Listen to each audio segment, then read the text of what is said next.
Coucou les amis, donc aujourd'hui je reviens avec un jeu, ça fait longtemps que je suis pas venue avec. Au tout début de la chaîne, j'ai fait quelques vidéos, j'en ai fait 6 en tout et pour tout, donc c'est le jeu guérir de ses blessures émotionnelles.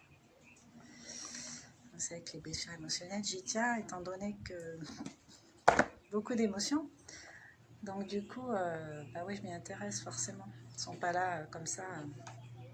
pour rien quoi.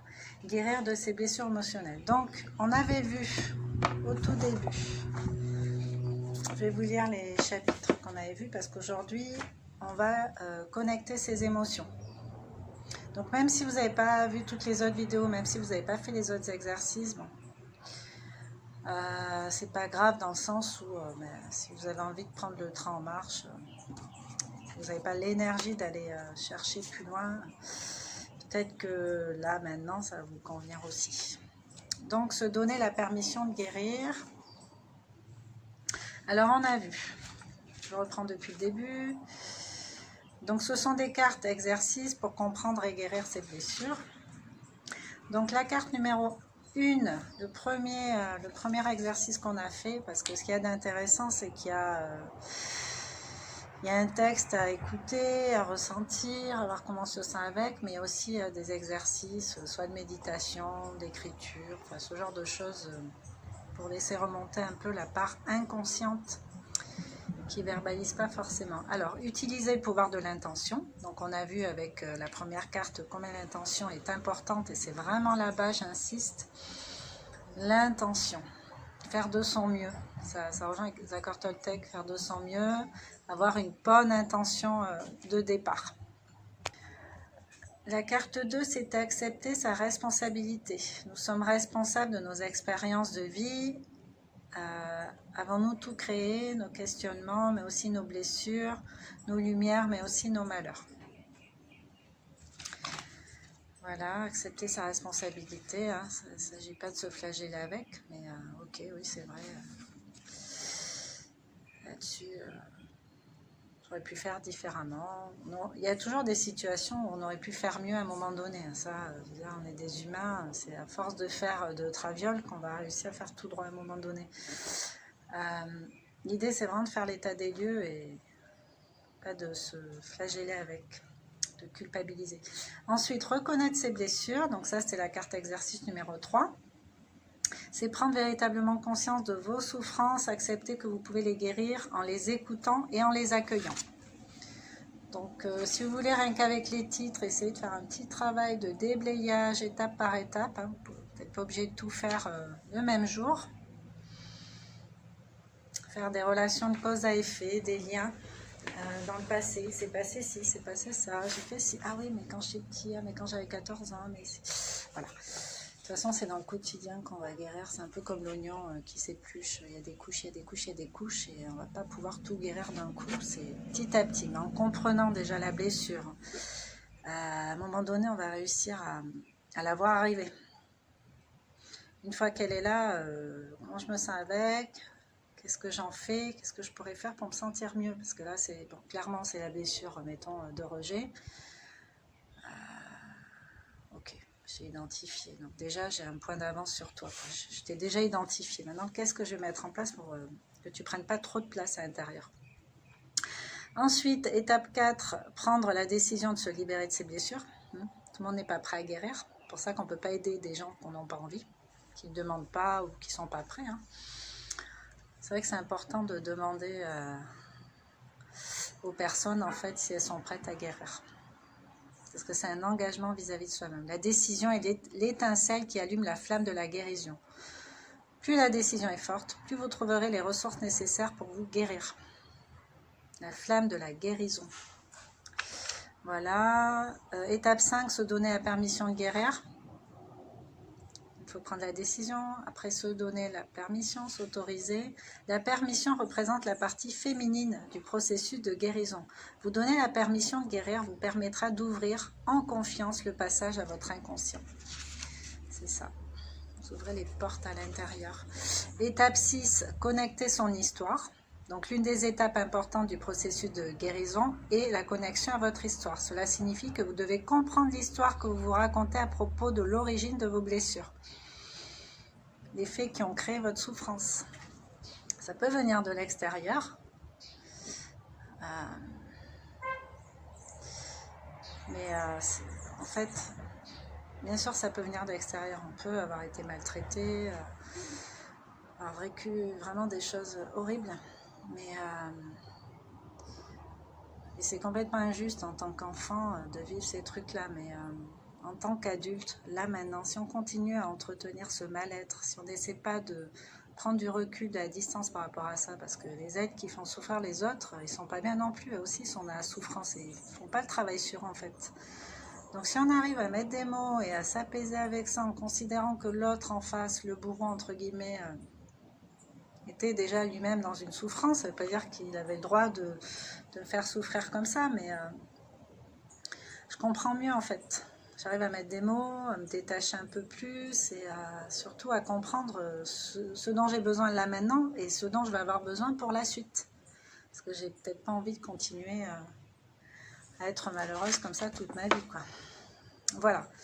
Donc connecter son histoire, hein, sans se raconter des bobards. Et là, on va se connecter à l'émotionnel. Connecter ses émotions est l'étape la plus importante du processus de guérison. Vous avez vécu vos blessures au plus profond de votre être. Honorez vos émotions et ressentis, car là est la clé pour mieux les ressentir, les accueillir et les traverser. Donc ce que je vous propose à partir de tout de suite, c'est de prendre de quoi noter. Je vais vous lire ce qu'il y a dans le petit livret.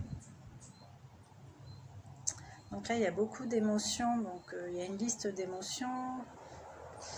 Je vais la mettre et vous allez faire des captures d'écran. Alors, prenez de quoi noter et puis écoutez ce qui vient là, quand à l'évocation de certaines choses, mais vous pouvez... Allez, je fais la lecture. Connecter ses émotions. En vous appuyant sur l'événement déclencheur de votre blessure, vous pouvez accéder au niveau suivant qui est celui des émotions. Quand un enfant est blessé, il a besoin d'exprimer la douleur de l'événement qu'il vit et qui lui cause du chagrin. Parfois, l'exprimer une fois est suffisant, mais à d'autres moments, il aura besoin de l'exprimer plusieurs fois. C'est la même chose pour l'adulte blessé. Que faire avec vos émotions? La première chose est d'être content de les ressentir. Pour moi, les blessures sont des ponts entre nous et notre être, et les émotions en sont la porte d'entrée. Nous sommes des êtres profondément émotionnels. Les émotions sont notre nature. Elles sont des forces de vie qui nous traversent constamment. Cependant, à cause de notre éducation, de notre culture, de notre pays, nous sommes devenus, pour la plupart d'entre nous, soit des coincés émotionnels, soit des ignorants de cette nature qui sont les émotions. Ce qui est paradoxal, parce que notre guérison en dépend. Donc, on vous propose là tout de suite de rentrer dans un exercice. Donc, deux choix. Soit vous pouvez le faire de façon complètement consciente là, avec de quoi noter, hein, ça dépend de votre nature aussi. Soit vous fermez les yeux, vous essayez de laisser monter, vous coupez la vidéo par moment et puis vous faites l'exercice à votre rythme et surtout en essayant de vous remettre à ce fameux point zéro là dont on parle. Je ne pense plus à rien, je fais le vide mental, je fais juste venir un souvenir. Donc, petit 1, ça se découpe en 5 parties. Donc, connectez les émotions à partir d'un souvenir. Vous pouvez visualiser un souvenir douloureux de votre passé ou tout simplement laisser les émotions qui l'accompagnent vous venir en vous concentrant sur le ressenti corporel. Ce que cette émotion vous fait dans le corps. Une boule dans le ventre, dans la gorge, un poignard dans le cœur ou dans le dos, un déchirement dans la poitrine. Suivez le ressenti et ne partez pas dans vos pensées. C'est le seul risque de cet exercice. C'est vraiment de ressentir par rapport à un moment précis, qu'est-ce que j'ai ressenti dans mon corps. Partir dans le mental, vous risquez de passer à côté d'une occasion de guérir. Plus le souvenir est loin, mieux c'est. Après, si vous n'avez pas de souvenir lointain, bah, laissez venir ce qui vient. Ce qui est proche, récent, c'est pas grave. Du moment que ça réveille des émotions vivaces, avec des ressentis corporels, c'est ça qu'on est en train de rechercher. Ensuite, en 2, vous allez connecter vos émotions quand elles apparaissent. Ce sont les émotions orphelines. Les émotions qui, en apparence, n'ont aucun lien avec autre chose, quelque chose en particulier. Voilà. Au lieu d'éviter ces émotions, on vous invite à les accueillir. Elles sont très intéressantes. Si par exemple, le matin, vous allez travailler avec la boule au ventre sans savoir pourquoi, alors qu'au boulot, c'est plutôt une ambiance légère, le patron, il est cool, et vous ne savez pas pourquoi vous avez cette sensation physique désagréable. C'est une émotion orpheline. Donc, en 3, connectez l'émotion, c'est-à-dire ressentez-la tout simplement sans la perdre. Laissez-la grandir dans votre corps et dans les 2 cas, que ce soit des émotions que vous avez connectées à un souvenir ou des émotions orphelines, laissez l'émotion grandir. Détendez-vous tout en gardant votre concentration sur la sensation physique. S'il y a des larmes, envie de taper, de crier, laissez-vous faire. Laissez faire, laissez glisser. Rappelez-vous, votre corps sait comment se guérir. Donc si vous avez envie de pleurer, faites-le. Criez pareil. Donnez-vous la permission d'exprimer ce qui est bloqué en vous. Cela vous fera le plus grand bien. En 4, ressentir, accueillir, traverser. Le processus peut se définir par ces 3 mots. Ressentir, accueillir, traverser. Laissez l'émotion remonter, faites-lui confiance, c'est une amie, laissez-la prendre toute la place dont elle a besoin dans votre corps. Accueillez ce qui arrive sans vous crisper, sans essayer de fuir. Par la force des choses, elle peut vous amener dans des endroits insoupçonnés en vous. Laissez faire, traverser vos émotions peut être un passage délicat, mais délicieux. Ensuite, on vous propose de continuer à vous relaxer. Si vous avez des pensées, laissez-les passer sans vous identifier à elles. Prenez assez de recul pour ça. En revanche, ressentez la sensation dans votre corps, laissez-la s'exprimer. Les émotions étant processus, si vous le permettez, elles vont grandir jusqu'à ce que vous puissiez ressentir qu'elles enveloppent votre corps et parfois au-delà du corps, elles arriveront à un point culminant pour commencer à se réduire jusqu'à disparaître en laissant un grand soulagement. Certains d'entre vous ont accumulé beaucoup de charges depuis longtemps et ce processus peut être long et à répéter autant de fois que vous en ressentez le besoin. Vous pouvez vous servir d'un autre exercice que je connais par rapport à ça. C'est vous mettre dans les conditions désagréables. Donc une fois que vous avez identifié un souvenir douloureux, vous remettez en conscience dans ce souvenir, vous laissez venir les émotions, vous laissez vous traverser comme elle le dit. Et en fait, vérifiez l'état de ce souvenir et surtout des ressentis à force de faire cet exercice. Parce que là, vous n'allez pas attendre plusieurs jours, vous allez le refaire tout de suite derrière. Une fois que vous avez bien pleuré, vous êtes bien frustré et tout, vous refaites l'exercice, vous calmez un peu, vous refaites l'exercice, vous allez voir qu'il va avoir de moins en moins d'impact dans votre corps. Donc voilà, faire autant de fois que nécessaire jusqu'à atteindre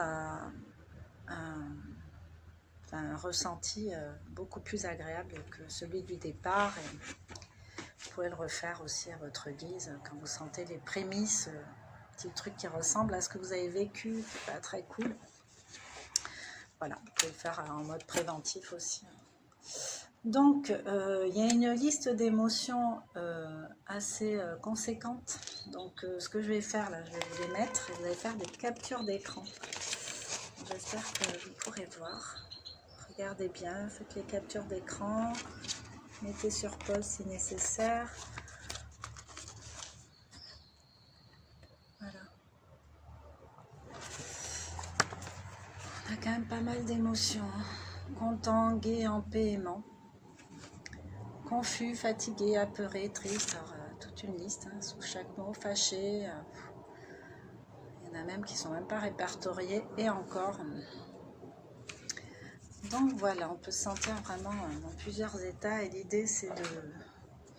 Souvent, on croit que les émotions n'ont rien à voir avec les unes avec les autres, qu'elles sont orphelines, justement. Souvent, si on prend l'arbre à sa racine, on va pouvoir déblayer plein de trucs.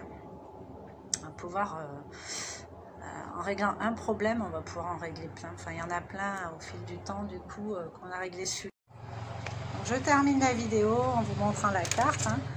Connecter ses émotions. Donc, vous voyez, il y a plusieurs types d'émotions. Il y en a des bonnes et il y en a des moins bonnes, mais elles sont toutes bonnes dans les compréhensions qu'on peut en faire pour évoluer. Donc, c'était le jeu Guérir de ses blessures émotionnelles de Anna Sandrea. Voilà, il n'y a pas beaucoup de jeux, en tout cas moi j'en connais pas beaucoup pour guérir ses blessures émotionnelles. Il y a celui de Lise Bourbeau, des 5 blessures. Bon, honnêtement, je préfère ces livres où vous êtes le maître du jeu, je trouve qu'il est plus parlant. Mais ça peut être une bonne base, guérir des 5 blessures pour compléter d'autres jeux en fait. Voilà. Bon, ben, sur ce, je vous laisse. Je vous souhaite une belle journée. J'espère que ces petits exercices pourront vous faire du bien et vous aideront à faire la paix à l'intérieur, aller vers un mieux-être assez linéaire. N'hésitez pas à commenter, à partager la vidéo si vous pensez que ça peut aider d'autres personnes. Et puis, on se retrouve bientôt avec autre chose, toute autre chose. Sur ce, belle journée. Encore merci d'être là et d'être aussi fidèle, ça fait vraiment chaud au cœur.